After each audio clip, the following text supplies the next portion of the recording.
Treneri, koks jūsų komentaras apie rungtynės?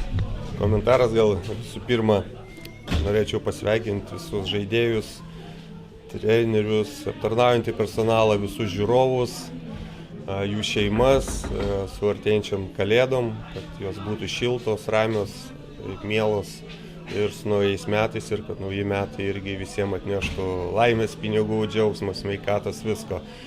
O dėl rungtynių komentaros, taip, bandėm daryti šventę, liktais gavos, bet gale šiek tiek per anksti gal sprogo balionėlis ar kas, bet neišlaikėm. Bet kova, atsidavimas tikrai buvo neblogas, tai tokių, kaip sakoma, priekaištų nėra, gal šiek tiek sušlubavo disciplina žaidžiant su jaunimu, bet prieš juos iš dalies gal sunku žaisti, nes jie jauni, nagli ir nelabai gali kažką jiem atsakyti ir padaryti. Tai šiek tiek tas yra sunku turbūt, bet reikia kentėti. Ir minėjo discipliną, ar tai disciplinos ir buvo tas esminis faktorius, kas neleido uždaryti varžybų, kai buvo 2-0?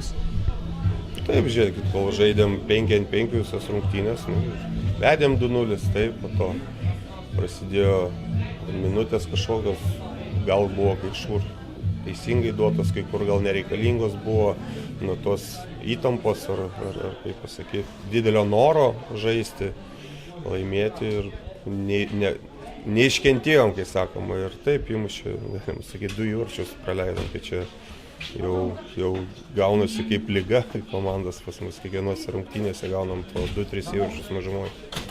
O jeigu apie pirmąjį ratą apskritai, šiandien buvo paskutinės rungtynės šiais metais, tai kaip apibendrintumėt keliais sakiniais šios kelis mėnesius energijai šiam sezone? Nieko, buvo ir gerų momentų, tikrai gerų rungtynių buvo ir su lygos lyderiais, visokiais. Viskas neblogai, gal tik tai šiemet turbūt pirmi metai, kaip nieko nebuvo, labai daug traumų visokių. Ir galima sakyti, kad pusę sezono aš žaidėm trening penketais ir tikrai matau, kad žaidėjai pavargė, bet stengiasi, bet nelabai galėjom priekaištauti, o tos traumos, kai sakoma, yra nenuspėjamas dalykas. Tai aš norėčiau palinkėti turbūt mūsų komandai, kad nauji metai būtų be traumų, pagaliau visi išeitume žaisti ir siektume rezultatų. Ačiū. Prašom, iki irgi gerai.